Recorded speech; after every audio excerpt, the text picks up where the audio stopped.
پاک ہے وہ ذات جو اپنے بندے کو لے گئی۔ اس نے کہا خبردار، یہ دعویٰ مصطفیٰ نے نہیں کیا، دعویٰ خدا نے کیا ہے۔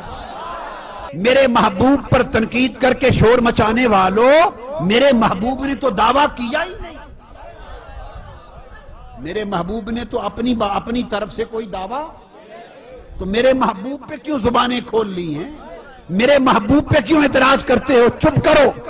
فرمایا مجھے تو مانتے ہو، باری تعالیٰ آپ کو تو مانتے ہو، آپ کو تو مانتے ہیں، مشرکانہ طریق پر ہی صحیح، غلط طریقے سے ہی، مگر اللہ کو تو سب مانتے تھے، صرف ان کا طریقہ مشرکانہ تھا، غلط تھا۔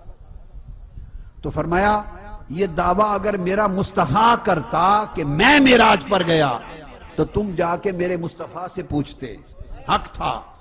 اب دعویٰ سنو، خبردار کوئی مصطفیٰ کے دروازے پر نہ جائے پوچھنے کے لیے، دعویٰ خود خدا نے کیا ہے، میں نے کیا ہے کہ پاک ہے وہ ذات جو لے گئی۔ مصطفیٰ نے نہیں کہا کہ میں گیا، میں کہہ رہا ہوں کہ میں لے گیا۔ ایک ہوتا ہے خود آنا، کسی محفل میں کسی جگہ پہ خود جانا، ایک ہوتا ہے بلایا جانا، اور تیسرا ہے لے جایا جانا۔ مصطفیٰ خود نہیں گئے، مصطفیٰ بلائے نہیں گئے، مصطفیٰ لے جائے گئے۔ مصطفیٰ کو لے جایا گیا، اور لے جانے کی جب بات آئی، اپنی بارگاہ سے سواری بھیجی، سب سے بڑا نمائندہ بھیجا، اور پھر بعد میں خبر ریلیز ہوتی ہے نا، پریس ریلیز نہیں ہوتی ہے، خبر جاری ہوتی ہے، ایوان صدر ہو، ایوان وزیر اعظم ہو، ایوان ملاقات جہاں ہوتی ہے پھر خبر جاری ہوتی ہے نا۔ تو قرآن اللہ کی خبر دیتا ہے، قرآن اللہ کی خبریں دیتا ہے۔ جب خبر جاری کی سبحان الذی اسریٰ بعبدہ، جیسے پریس ریلیز جاری ہوتی ہے، جب خبر جاری کی، دیکھ رہے تھے فرشتے خبر میں آئے گا کہ جبرائیل کو بھیجا کہ مصطفیٰ کو لے آئے، براق کی سواری بھیجی کہ لے آئے۔ جب خدا کی بارگاہ سے قرآن کی خبر ریلیز ہوئی تو لے جانے میں نہ جبرائیل کا نام نہ براق کا نام، وہاں لکھا ہے کہ پاک ہے خدا کی ذات جو خود لے گئی۔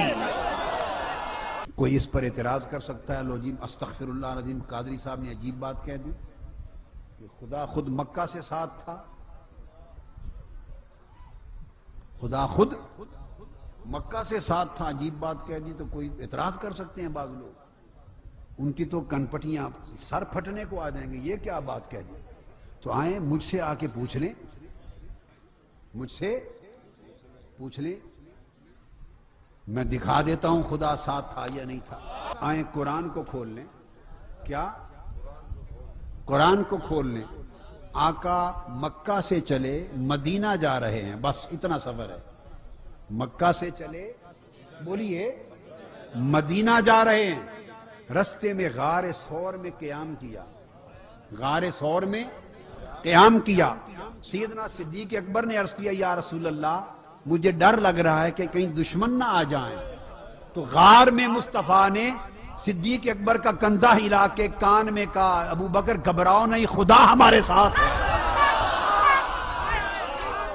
مکہ سے مدینہ جا رہے ہیں، سواری اونٹ کی ہے، ہمراہ ابو بکر ہے، سواری اونٹ کی ہے، لے جانے والا ساتھ ابو بکر ہے۔ غار ثور میں صدیق اکبر نے پوچھا آقا دل میں ڈر آ رہا ہے کہیں دشمن نہ آ جائیں، کندھا ہلا کے کہا ابو بکر ڈرو نہیں، ان اللہ معنا، خدا کی قسم خدا ہمارے ساتھ۔ فرمایا ابو بکر ہم دو نہیں جا رہے، تین جا رہے ہیں، ایک تو ہے ایک میں ہوں اور ہم دونوں کے ساتھ خدا ہے۔ قرآن پڑھ لو، قرآن میں درج ہے، یہ قرآن کو میں نے سنایا، یہ تو قرآن کا بیان ہے۔ تو سادہ سی بات ہے، مکہ سے مدینہ جانا ہو تو خدا ساتھ رہے، اور مکہ سے سدرۃ المنتہا پر جانا ہو تو خدا ساتھ رہے۔